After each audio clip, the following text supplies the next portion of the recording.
Hello, everybody, and welcome to this week's edition of SelfWealth Live, the technical analysis edition, post-Easter break here. I hope everyone's nice and refreshed and had a bit of time away maybe from the charts, at least on the weekend, at least in the 2 days either side, which I'm pretty sure the markets are closed either side of that as well, across most of the world. Interesting what's happened over the last week or so since we've been away as well, Jace, for 1 week. So it'd be good to catch up. We saw a bit of a push up on the Australian market this morning and starting to come down again. But it was showing signs of a bit of a turnaround. So looking forward to hearing your commentary around that. Jace, how was your week off and how are you? Hey, Rog, all good. Enjoyed the Easter break, and of course the sunshine's come out today on the Tuesday. Didn't see as much of it over the weekend, but look, that's the way it goes. And but plenty going on in those markets. So we'll go through all that, check out some stock codes. So yeah, look, all should be pretty interesting, I hope. Fantastic. All right. So, if you are joining us for the first time, we welcome you. If you're joining us as a long time viewer, we welcome you just as much as well. Right. So, thank you for continuing and coming to watch us week in, week out.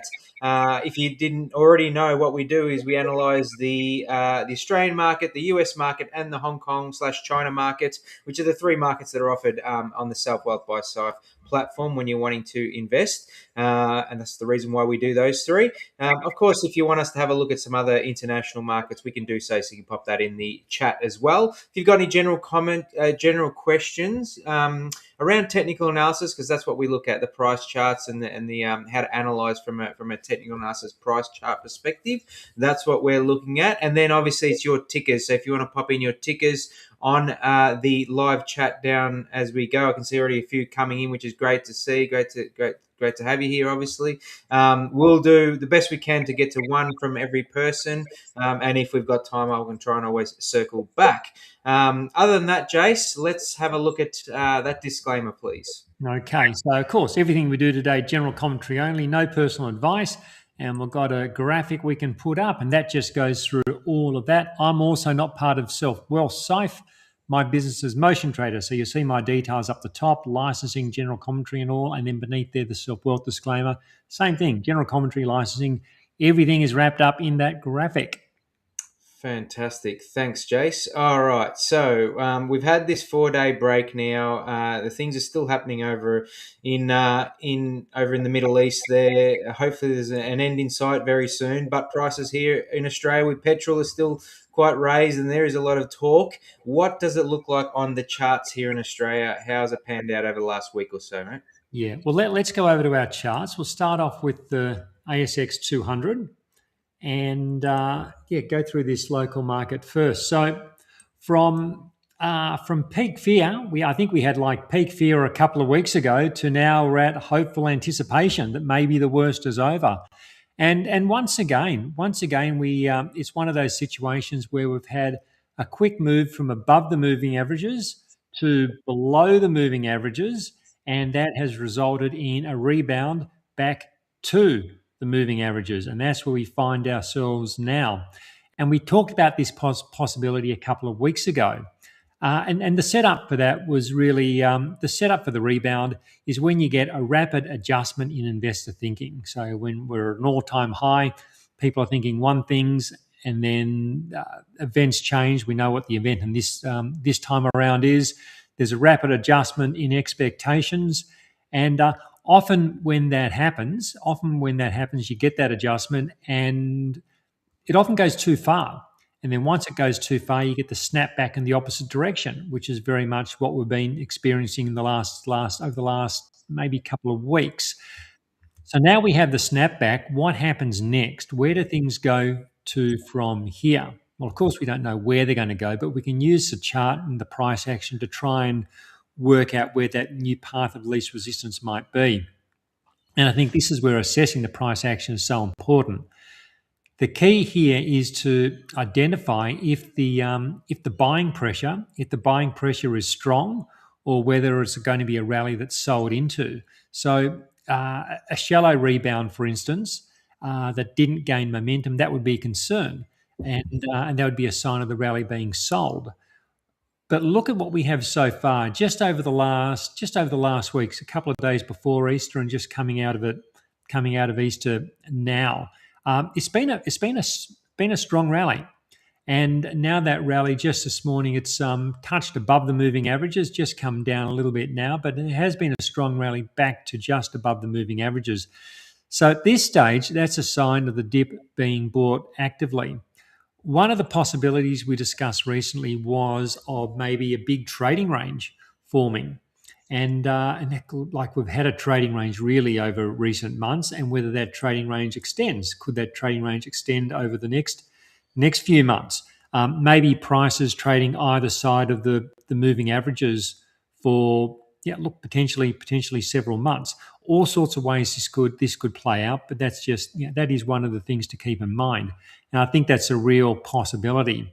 Quickly looking at the key sectors that make up the ASX 200. So we'll go to the materials index, and again, you can see that bungee style effect where prices are up high, they rapidly come down to below the average, and then that quick rebound towards the averages. There's I think what we have, I think the move back to the moving averages, like this has been a strong rally back towards the averages. That very much, I think, disengages that downward momentum that was where we had peak fear a couple of weeks ago. I think that downward momentum has been well and truly broken by the strength of the rally back. But the strongest phase of that rally, it's probably getting close to ending now. And maybe we now start to get to see what the next pullback looks like, and get some sort of pause in this upward move. I think a likely scenario here is that prices, maybe like I was saying with the ASX 200, maybe it moves into a big range, and we spend time between the recent all-time high and the recent low. Overall, though, when you just compress this chart and look at it all, it's like materials still remain in an overall upward trend, notwithstanding this quick decline to below the moving averages. It's not a bear market in materials by any stretch at this stage, but I think it's going to take time and time to consolidate what has been. Like if you look at the rally from the lows last year, that's an 83% rally. 83% rallies, they usually take some time to consolidate and then time to repair the technical damage done in the over the last month. But I think the positive here is that as it stands, this overall structure, I think it's still a positive structure, and I think that should be supportive of the ASX 200. And then the other big sector, of course, is the financials. And so this is the ASX 200 financials index. And well, this key group of stocks, it's held up well over the last month. We've seen other sectors coming back quite aggressively. The financials have held up well, and that's an important sign, being it's one of the largest segments of the local market. Prices have largely been range bound, trading either side of these moving averages for a while now. I think the fact that they've been holding their previous lows, so you look at these lows from January and back in December, been holding those recent lows. I think that's a positive. And if financials are holding up well, it's another, I think, key support for the ASX 200. Just quickly back to the ASX 200. I think let's watch how this price action develops. Let's watch how this rally develops over the next few days, over the next week. The key will be, can prices hold on to these recent gains? So it's been a good rally off the late March low. Can it hold on to those gains? Do we get a shallow pullback and consolidation? That would be positive. That'd be a sign of the dip being bought. If it gives back those gains, well, then it really opens up the window that there's more possibly more volatility to come. I know this has been a difficult time for probably almost everyone in the market, but this is exactly, Rog, this is exactly what a good plan helps us get through.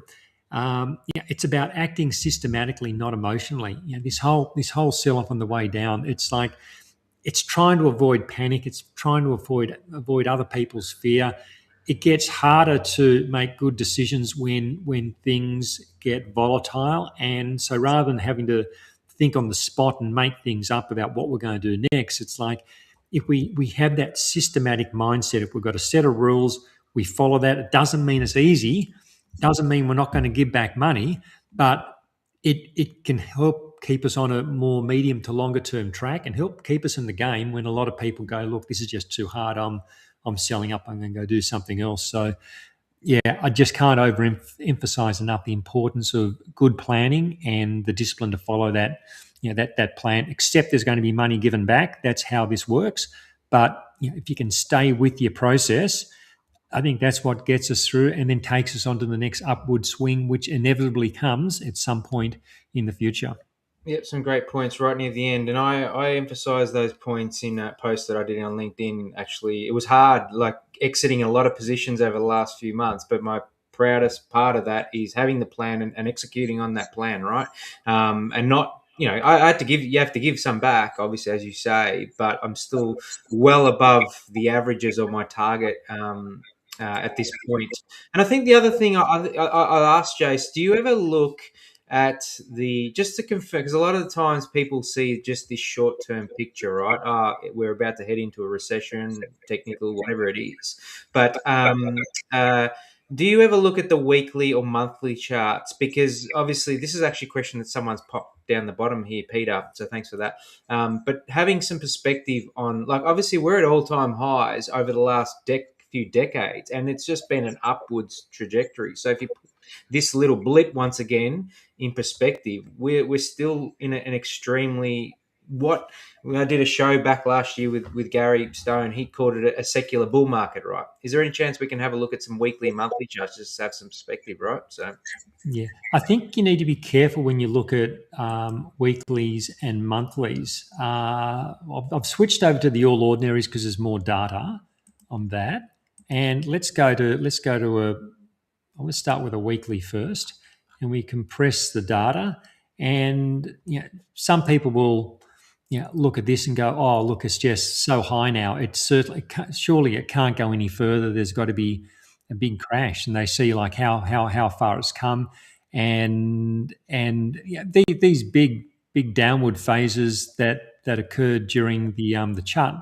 Well, some of the down phases, like this one I'm just circling now in 2021, doesn't look like a particularly big deal.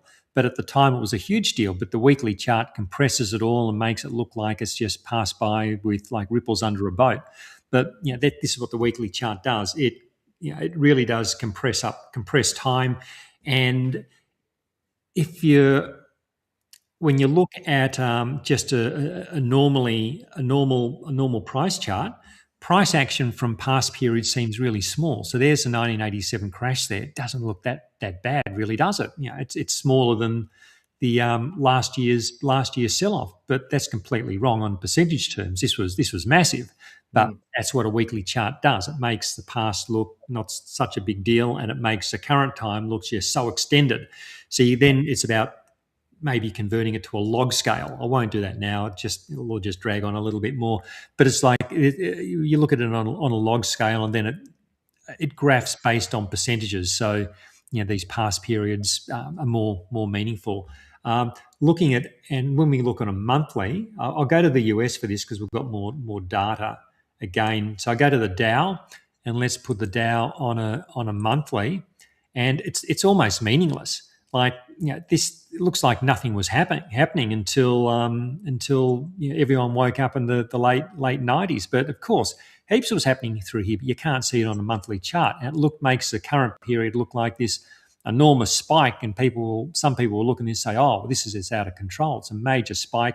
There's going to be this almighty crash, which is going to come back to 10,000 or something." And it's just because of looking at stock prices on long-term charts without putting it on the log scale, it just becomes a mess.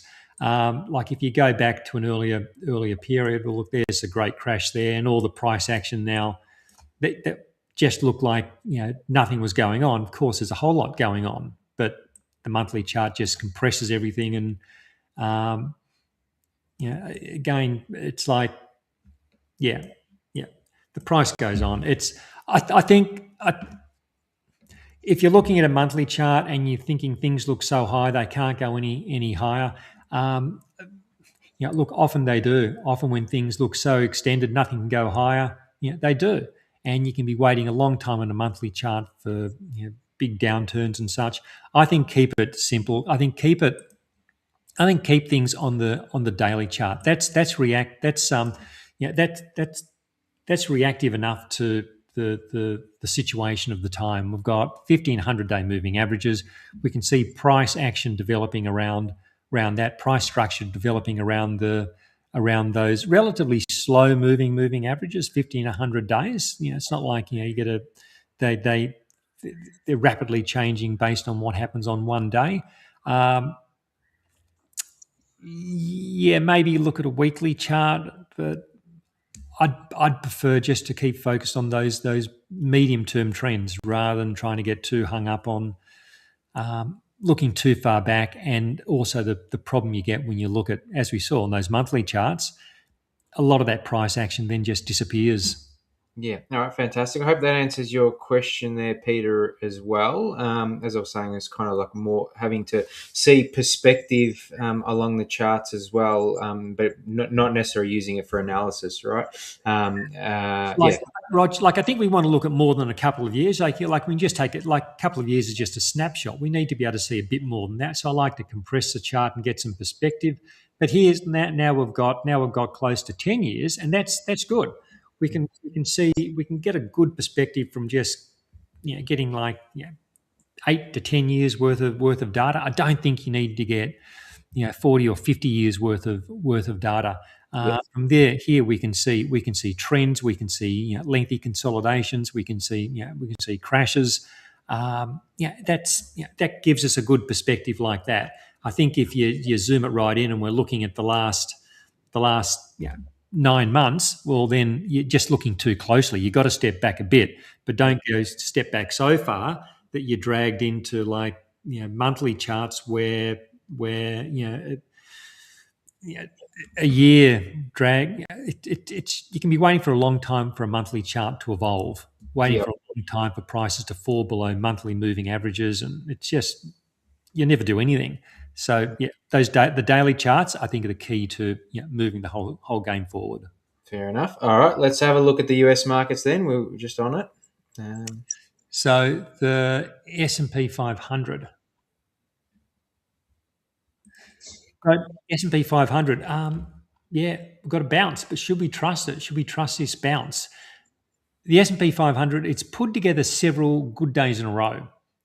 So from the low on Monday last week, we've got several good days in there. And what's been encouraging over the last couple of days is that the market's been closing up near its highs, which is something it wasn't necessarily doing in some of these previous rebounds. So market closing those highs.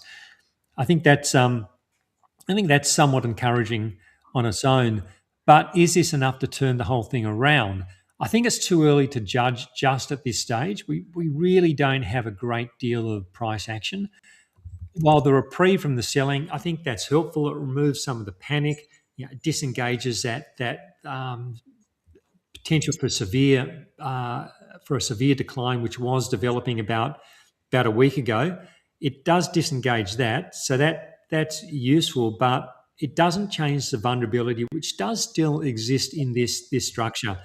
The key features to note are, well, we've got these declining moving averages, and price, of course, is below the moving averages, and there's still a series of lower lows. So that hasn't changed. It's going to take more than a few days of positive price action to neutralise that.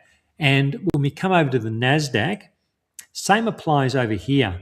There's been a strong rebound off the lows, but the NASDAQ is still below resistance. Look at this resistance from this previous trading range, which we'd spoken about in recent weeks. You can see this blue horizontal that connects up a number of lows within that range. And prices are just coming to the underside of that resistance now. And also we've got those declining moving averages there as well. I think the strength of the recent rally, as I was saying in the S&P 500, I think it disengages the immediate downward momentum. But we're now dealing with a structurally weakened chart with prices below declining moving averages. And then we've got the big seven, the magnificent seven. And here's a chart for those. So this is an ETF which tracks the Mag 7. So that's NVIDIA, Apple, Microsoft, Amazon, and the like. They're all wrapped up in this ETF. And for the S&P 500 I think for the S&P 500 to go on to a big rally, to go up to new all-time highs, it needs leadership. It needs a group of stocks which lead the way. That was previously big tech, which is pretty much the Mag 7. But that's not the case here. It's been at the moment. It's been, well, for the last since October. It's been leading the way on the pretty much on the downside. That's not to say this group can't recover, but there aren't clear signs of that recovery right now. Yeah, there's a rebound, but it's still a series of lower lows. It's still declining moving averages. Like there's been other rebounds that didn't go anywhere as well. So it's too early to say that this is a lasting recovery. This could just be short covering, for instance. There's been a big sell off. People get bearish. They do a lot of selling, and they do short selling, and they sell futures and whatnot. And then you can get short covering. The market, covers some of those shorts, stabilizes, then it can go lower again. Not to say that will happen, but we've got to watch what happens here just after this rebound. And remember that the sell-offs, every sell-off will typically include a sharp counter-trend rally or rallies. There could be multiple of them. This could just be a sharp counter-trend rally, and the quick rallies, they draw people in on the hope of a larger recovery, and then they stall and they potentially turn lower. So I don't think there's enough here to say it's all over just yet. That's why I think we just need to be patient. We need to let the price action develop. A lot of people want to be in early. They want to be in quick when the low's in, but you can also get, by doing that, you also run the risk of getting trapped in what might just be a temporary reprieve. Let's just wait and see how this develops, I think, a little bit more. Yeah, that's fair enough. Waiting to see how it develops. There's a story in the US, which is fine. What about the Chinese and Hong Kong market? Hang Seng first, looking at Hong Kong. Prices are holding above their low from a couple of weeks ago. So that's somewhat encouraging. And the thing with that is the US market sold off aggressively about a week ago, and the Hang Seng didn't follow it lower. So that's somewhat positive. But we still have this weakened technical structure, and this is what we're dealing with across a number of markets now. And that is, we've got declining moving averages and price being below the moving averages. So that doesn't mean this has to develop into a big, nasty bear market, but we do have the vulnerability in the structure whilst below the moving averages. The first step in turning this around would be to break above this resistance where this blue horizontal is, which is around 25,000, takes in some lows from October through to December last year. So first step would be getting back above those, and then getting back above the moving averages. This could, when we just compress this and get a bit of perspective on it, it's like big rally. There've been pullbacks which have been quite aggressive at times. This could just be another one of those pullbacks within an ongoing trend. But I want to see signs of the dip being bought before doing much here. Lower lows. I want to see that sequence of lower lows broken with a move back above the averages. Then we can start looking at, like, could this be turning around? At the moment, I don't think there's a lot to do here, and it's not a dip I want to buy just at this point. And then over in China, again, weakening structure with price below declining moving averages. This latest rally, just over the last couple of weeks, also seems to be attracting some selling around the moving averages. You can just see in the last couple of days, it's just coming back from the averages. Looks like that rally might be being sold. I had a position in this market, which I've now sold. I sold half of it back in, I think it was around mid-February, and I sold the other half just last week as prices were like selling off from the moving averages. It's like I bought it as prices were breaking higher, midway through last year. The reason for owning is no longer there, so I've just closed that one down. I think to disengage the vulnerability, we need to see prices back above the moving averages. Simple as that. At the moment, I think this is just one to leave alone for now. Okay, fantastic. So, in a nutshell, Jace, at least with the Australian market, which is probably looking the pick out of the three in terms of, are you once again looking at buying? Because really the rhetoric over the last few weeks has been holding off a little bit. Are you starting to look at buying again, or are you still waiting for more confirmation? I'll start considering buy signals. I think like getting back in after a sell off is always scary, and it's always something where we can be hit about doing because we're expecting things to get nasty again. That was the issue back in, like, I remember back in after the COVID collapse. I started getting buy signals around about May and June, as prices, they'd well and truly lifted off their lows, but it was still like, if we can, go back to the time, it was like, oh, is this just a rally back to the moving average? People were telling me, oh no, I'm not interested in the stock market. I'm waiting for the next crash. Like, we just had the crash, we've had a rebound, and people were waiting for the next crash. And then people were incredibly hesitant towards getting into the market. We start getting buy signals. So, hesitantly, I started following them. And as things turned out, the market kept turning. I kept following signals and things went back up again. That's often how it is at the lows. Coming back to present day, are we at a similar situation to last year? Prices are now lifting back through the moving averages and they're going to gain momentum. We don't know. We can't know. But it's we're now at the point where there has been um, substantial fear in the market with this sell-off, and we're getting the rebound. So I'm now open to following signals when they occur. Still have a large cash holding. I think that's still reasonable. There's still a whole lot of uncertainty when we look at markets generally. Prices being below moving averages, so I don't think it's a time to be getting super aggressive just yet. We've had the initial stages of a possible recovery, but as I say, let's see how the market holds on to these gains from the last week. Can it hold on to them, and does it start to push higher again? But then, if we go into a large range as well, there's all sorts of ways this could play out. I think it's a case of gradually stepping back into positions. I'm still holding lots of positions from prior to the sell-off as well, which never got to their trailing stops. That's why we use these wide trailing stops to try and see off volatility and stay on trend. So, for me, it's a case of this sliding scale, Rog, sliding scale from being close to fully, or the sliding scale would start at fully invested, and it would, the other extreme would be fully in cash. And over the last month, the sliding scale has been moving from towards the fully invested side towards the cash side, but it's about halfway at the moment. If we start getting signals, we can start moving back towards a greater investment stance. The local market I think the selling in the local market was more aggressive than we saw in other markets, and we're getting a stronger rebound now. But look, as I say, we've just got to watch how this price action develops.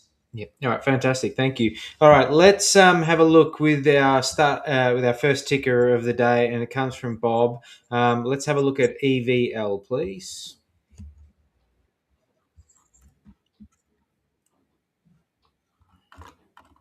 EVL?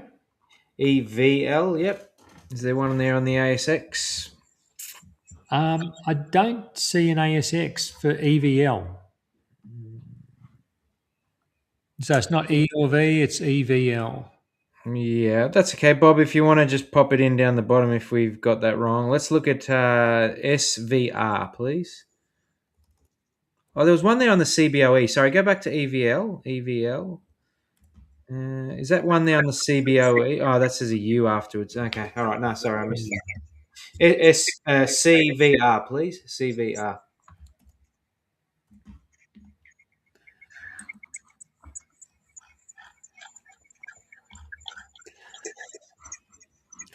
It's not a lot of history on this one. Only goes back a few years.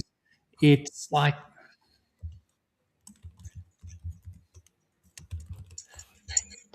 if I was holding this one, fine, I could continue holding it, but I wouldn't be buying it at the moment uh, because we've just got we've got the sell off. We've got the what like could be a V shaped recovery if it can hold on to those gains over the next few weeks. Maybe this sets up an entry point that could lead to higher levels. So I'd be happy holding it, and like a clear exit point for me would be like we've got the what could be an extreme low on the 24th of March, a break below that. Well, I'd probably want to be out of this. But whilst it's holding that lows, and we've got that sign of the strong buying coming through, yeah, look, it's certainly one I'd be interested in holding. Again, it's why we use wide trailing stops. It's giving the move, giving stocks room to like have volatility. Volatility is part of investing in the stock market, and if we try too hard to shut down volatility, we basically just shut down our portfolios. We've got to give them room to move. And I know that can be uncomfortable, particularly at times like we've been experiencing, but that's how we stay on these larger potential trends. Yeah, look, it doesn't have like a standout setup at the moment, but if I was holding it, I could keep doing so with probably with a stop below the recent low. All right, thanks for that. Bob's just coming with lithium on the ASX. What's your favourite lithium stock, Bob? Please, or if you've got one, Jace, what are you holding in terms of lithium, or what is it? I've got a position in Atlantic Lithium, which is a motion trader signal. I had Liontown, which I sold recently. What about ELV? Let's have a look at ELV.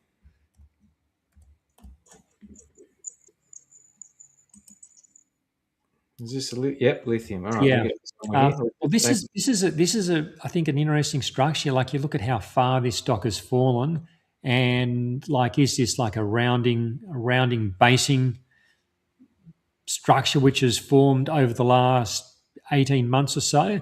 Um, some would describe this as a cup and handle, where you can say, look, there's there's the cup, and it's a bit of a high handle, but nonetheless, there's the handle. So the theory with this is you get the rounding formations as it swings from bearishness through to bullishness and accumulation. Then there's a consolidation as it works off those initial gains, and then from there you can get the rally continues. So it's got some nice structure to it. If I was holding this one, I'd be very much happy to keep holding it. It's one of the sort of stocks I'd be could could be getting close to considering. Like we've got the price has got extended above the moving averages, and often when that happens, you get the pullback to the averages. So we've had that. Then the initial bounce, and then the retest of the previous low. We often get that sort of price action, and now we've got this strong rally off the low. I think an obvious exit point for this one would be break below the recent low. So possibly having a stop down around into the high $5 region, perhaps could be one way to play it. And like, could it be considered at current levels? Like, yeah, look, I guess buying at current levels with maybe a 25% stop is a possible play. Alternatively, it could be if we get some consolidation, just some sideways consolidation, just to work off this rally recently. Yeah, that could provide a platform for an entry with maybe a closer stop. So we can see how the price action develops, but it's one I'd want to hold and one I'd consider entering on the right opportunity. And it's a good example of not everything is crashing at the moment. This stock, it's pulled back, and it's probably been a sizable pullback. It's been a 41% pullback. A wide calculated trailing stop would have, I think, seen that off and stay on that trend. But again, it's like volatility is a part of this. If we want to stay on potential big trends, we've got to have a plan that gets us through volatility, or volatility is forever taking us out of stocks we want want to hold on to. Yeah, all right, thanks for that. The next one is from Laurie. Let's have a look at OMA, please.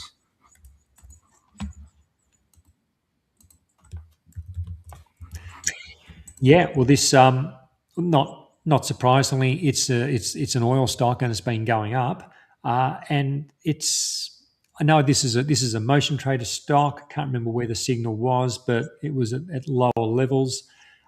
I'd be happy holding on to this one.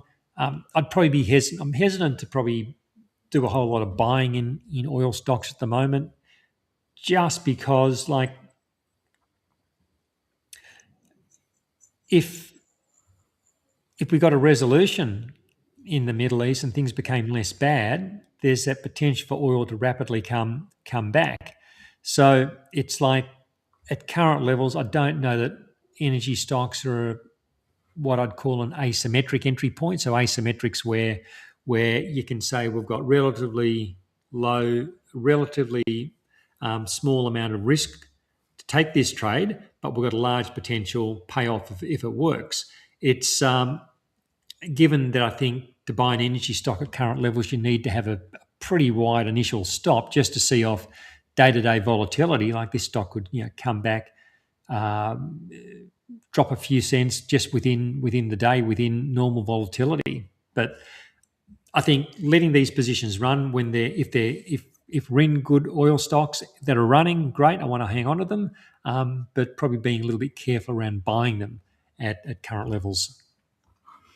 Fair enough. Thank you. The next one is from Jennifer. Hello. NRW, please. NRW.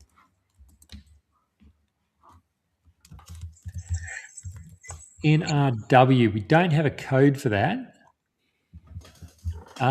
Maybe it wasn't come out. Yeah, it looks like one, but okay. Let's see the next one. If you want to clarify, Jennifer, go for it, please. Dennis, hello. AUE. AUE.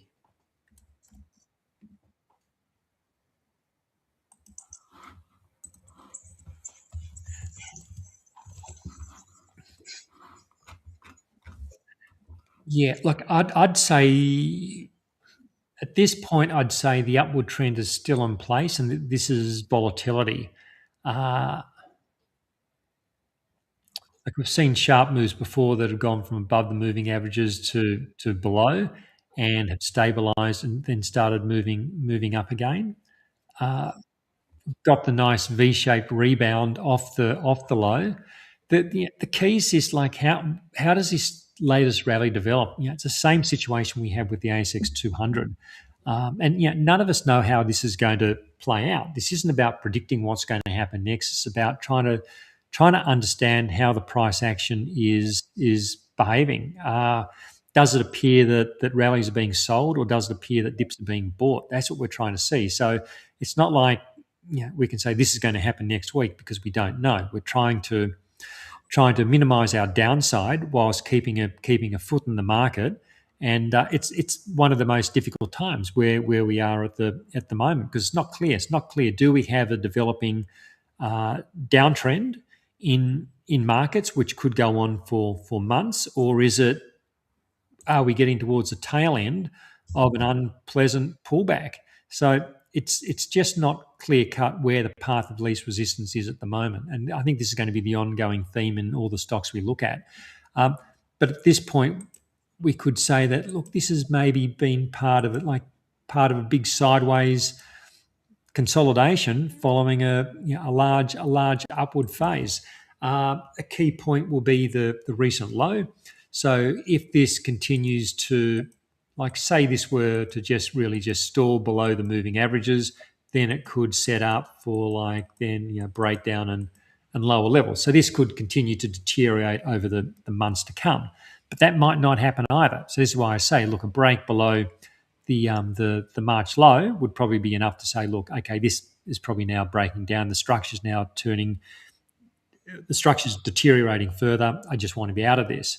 But if this rally holds, prices consolidate at a higher level and then push back above the moving averages, the whole thing starts to turn around. So it's a sort of stock I'd want to continue trying to hold on to, have my calculated exit point, And if that exit triggers, great, I'm out. If it doesn't, well, then I can hold on and maybe I can stay on what could become a larger upside move. But it's that really difficult part of the cycle at the moment. It's not like we're in a standard uptrend with prices consolidating above rising moving averages. It's we're now below moving averages. I think we've got to be a bit careful. All right, thanks for that. The next one along here is PDI, please. PDI.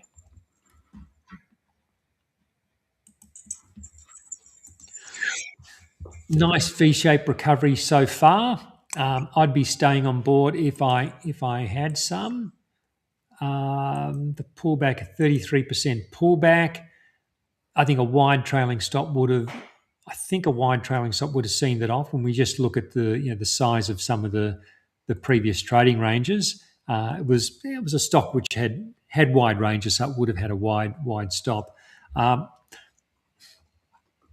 As I was saying with the previous stock, I think the recent lows are now a key level. If they hold, well, let's give the stock the benefit of the doubt, see if it can consolidate around the moving averages and try and turn higher.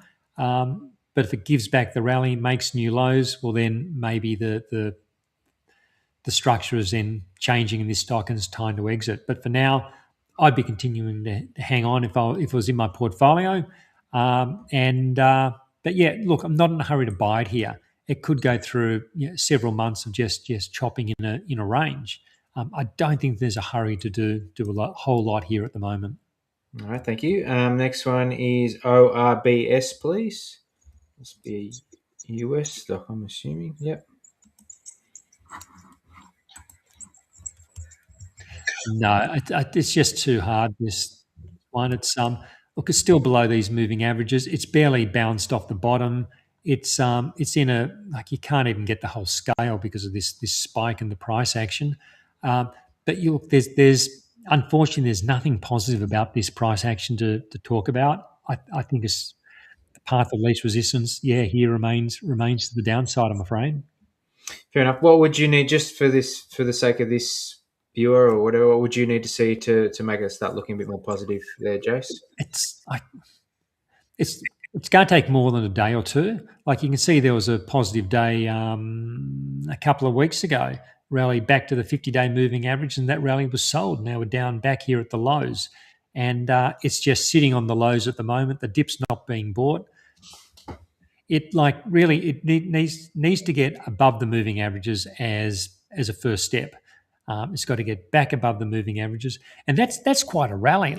And people will be attracted to this. I'll say, look, but if I buy at 80 cents for it to get back above the moving averages, that's going to be a 200% rally. I want a bit of that, but the problem is it might not get back above the moving averages.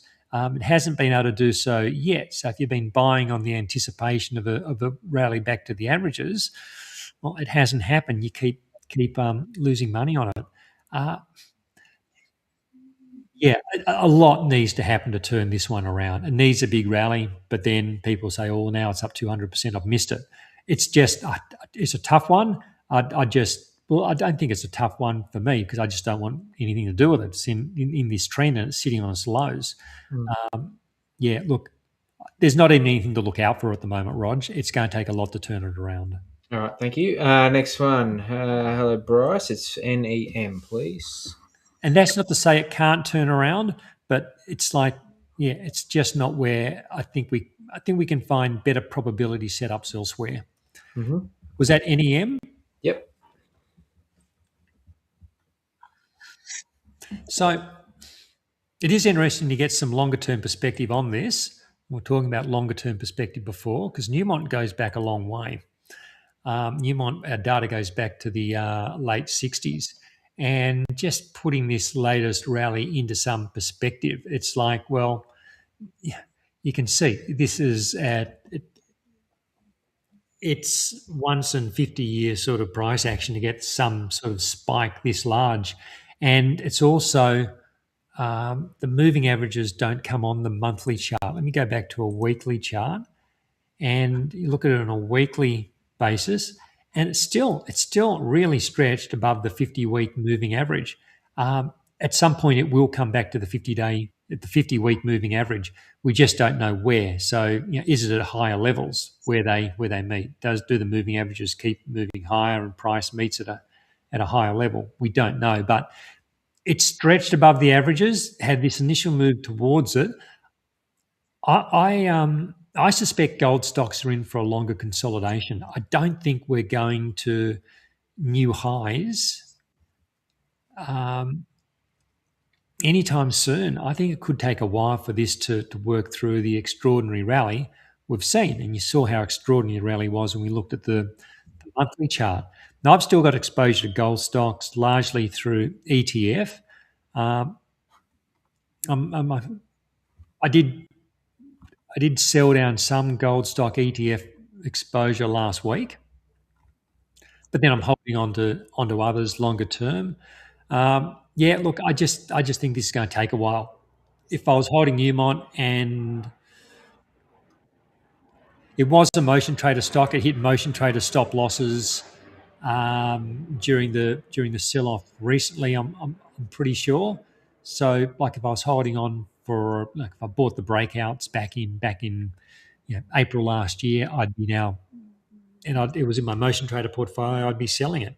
If it was in my longer term portfolio, and I'm happy to hold it for a lot longer, well, maybe I keep holding it, but be prepared for like really a multi-month consolidation, maybe like a 12-month consolidation. Could take quite a while. Not a stock I want to buy into at this point. Just given all the things we've just looked at. Yeah, it's like I think this is one of those ones where we've got to work out what's our reason for holding Newmont. Is it a medium term position? Is it a long term holding? Because that impacts how we handle this.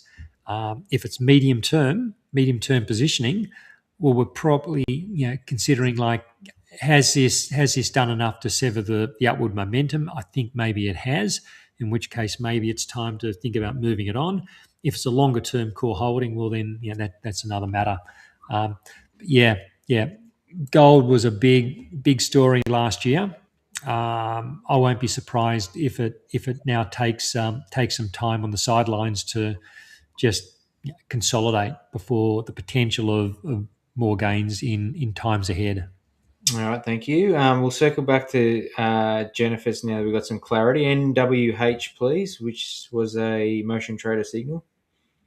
Yeah, this is a confusion we get sometimes because you see NW is in the name. Sometimes we get like 3 letters in the name, but then their code is different. So NWH.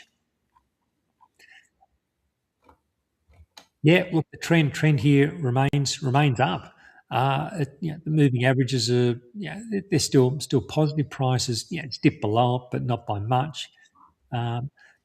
If I was in this one, I'd stay in it. It's a motion trader stock. There's a calculated trailing stop at lower levels, and this is like similar to many stocks in my portfolio, which have been performing well previously, remain in some cases well above trailing stops. I don't have a reason to sell, so I don't want to sell stocks that have been doing well just because there's this general market fear at the moment. If a stock's been doing well, it's holding above its trailing stop, I don't have a reason to sell it. So I've got a rules-based process for selling. So I want to sell based on the rules, not based on the fear of the moment.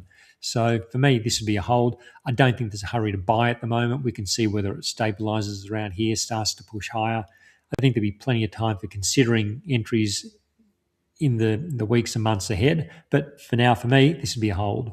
All right, thank you. Hello, Astro. Yes, it does seem to be good positive price action in the near term. Let's see what happens.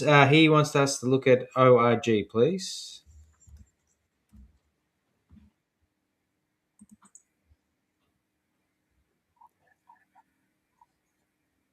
Yeah, this has been performing well for a while now, Origin. Look, trend here remains up. If I was holding Origin, I'd want to keep holding Origin. Look at these recent lows. The lows are rising. We've got rising lows from the January low. The moving averages have crossed. This is for me. This would be one to continue holding. there's probably a case for even considering this as an entry. Um, so we've had a rally from below the averages. The averages have crossed, so it's a nice rally there. And you look at this recent consolidation; it's a shallow consolidation above the moving averages. So it looks like price is establishing above the moving averages. And just today, it's broken to a new high. Look, I said earlier, I just want to be I'd be a bit hesitant about chasing oil stocks.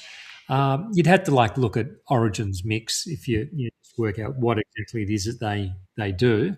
Um, but just on the chart alone, like buying at current levels potentially, um, maybe like a larger stop would be probably 12%, just back below the lows from last month, or a more aggressive stop.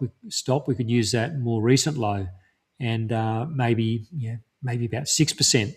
So look, there's a trade to consider in Origin at the moment. If I was holding it, yeah, I'd certainly be happy to keep holding it. All right, good one. Next one's from Phil. Let's have a look at ARU.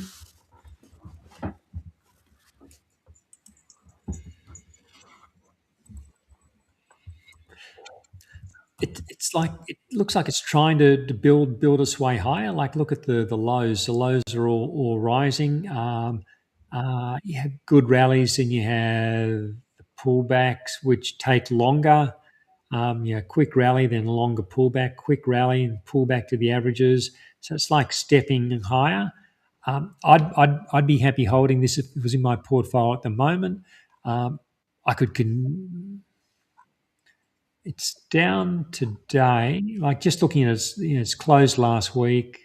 Yeah, it closed near its lows on Thursday, but then the whole market was off on Thursday. Yeah, it tried to rally today, and it's coming back. Maybe I'd say, look, rather than just buy it now, like it could be bought now. A stop could be placed just below the lows from the end of March, and so if that low were to break, well, then it kind of breaks that sequence of rising lows.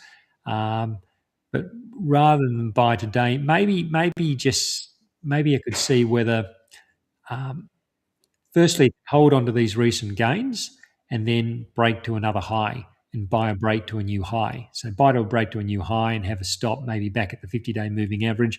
That could be a way to play it. If I was looking to get into it, as I say, if I was already in it, well, probably happy to stay in it at this point. All right, fantastic. Let's look at CSL, please.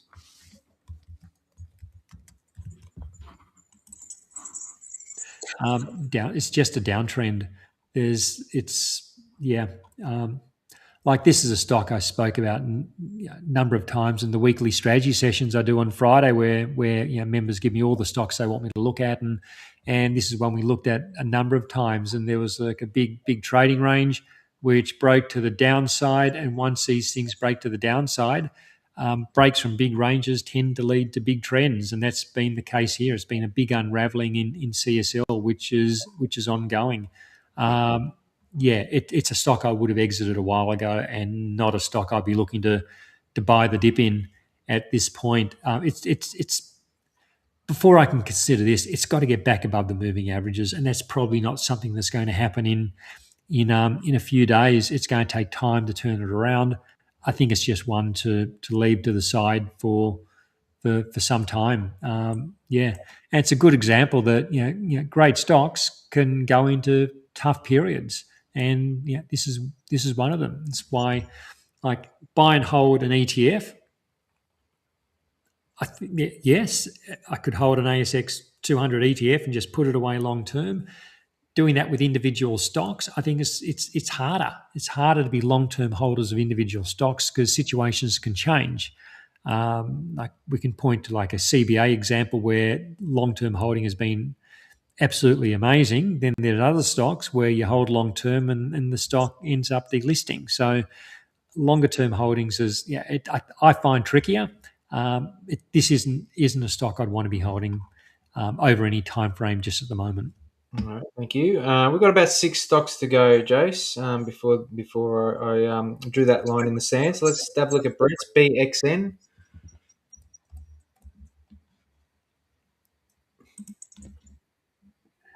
Yeah, well, this is very much doing its own thing. I'd be holding onto this one if it were in my portfolio.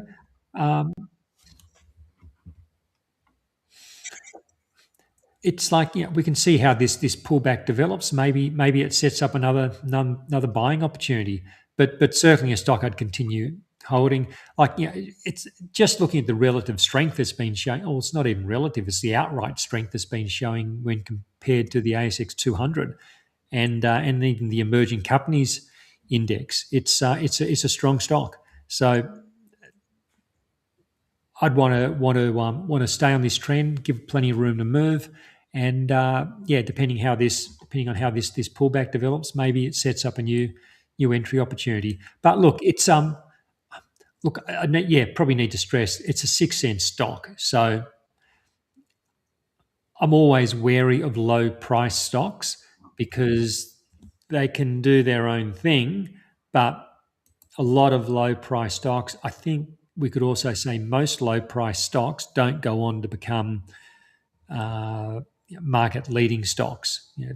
Some can keep growing over time, but most will have a run and then come back. So got to be always be careful, I think, with these ones as well. But at the moment, the structure looks good. Okay, all right, fantastic. Next one is from Roberto, which is BRK.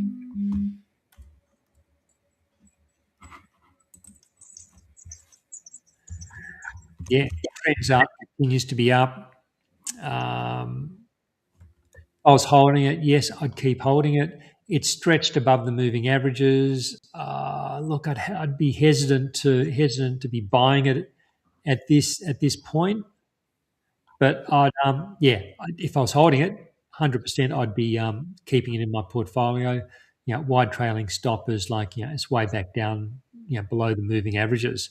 So giving it lots of room to move around, so we can absorb a lot of volatility with it. And this is assuming, like, particularly, hopefully in it like lower levels. So there's some room to buffer some volatility. Um, but in terms of, like, do I buy it now? Like, if we buy it now, I think where's the stop got to be? And got to say maybe we've got to be down, at least down below this low from a few days ago. So that's 20%. Then you look at the moving average. It's maybe 25%, which is probably reasonable still. Um, Look, I'm just hesitant towards buying stocks which have stretched themselves above the averages. But look, happy to stay on a trend like this. A stock which is making new highs, that's always a good thing for me. All right, fantastic. The next one is from Adonis. Let's look at ELS. Yeah, making new highs, rising moving averages, breaking out of a range. For me, this is one to continue holding. It's trending higher. That's It's not giving for me. This is not giving any reason to sell it. I'd want to stay in this trend for as long as possible. Also, the strength it's displaying compared to the broader markets. This is a stock which people are actively looking to try and get on any pullback. And this pullback it recently had, it was shallow, and the moving average, 50-day moving average, didn't even catch up. So I find it difficult to buy at the moment, but very much happy to keep holding it. All right, thank you. The next one's from Peter, BHP. Sorry.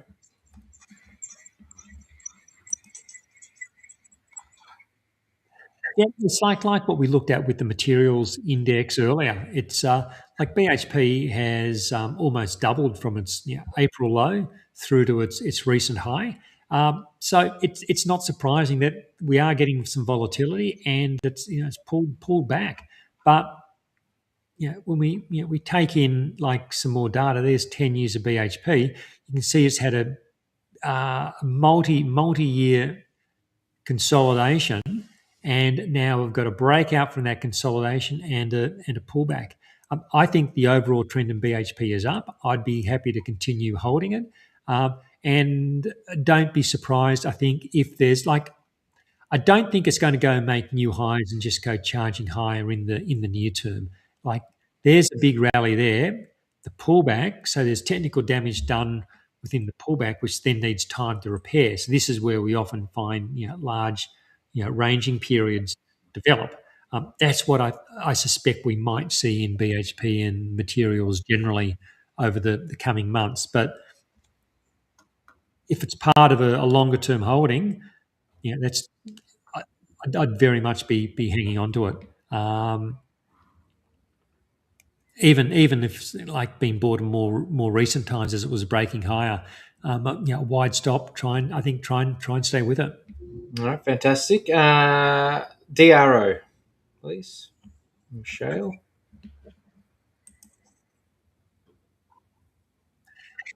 It's positive that it's consolidating above the moving averages. The averages are pushing higher, and we're getting this consolidation above it. There's been plenty of market volatility, as we know, and Shield is holding well. Uh, if look, I'd be happy to continue holding it. In terms of buying, I'd probably like to see a breakout above the that recent high from late March, and we've got another high over here from January. I'd probably rather buy this one into strength, maybe looking to buy it maybe just below $5 rather than getting it now. Like this could continue to trade sideways. It could, or it could be part of like a more of a this type of consolidation where it does come down and retest the previous low. So it's more of a like an ongoing sideways consolidation possibly. So that's why I probably wouldn't be coming in to preempt a turn just now in case this develops into more of a pullback. But overall, like we look at the strong rally off the November low, and then this looks like consolidation. So this is a stock I'd happily hold in a portfolio, give it room to move about. But if I'm looking for an entry, I'm probably looking for a break above these recent highs. All right, fantastic. We'll finish off with Lloyd here on Lloyd's VLS, please.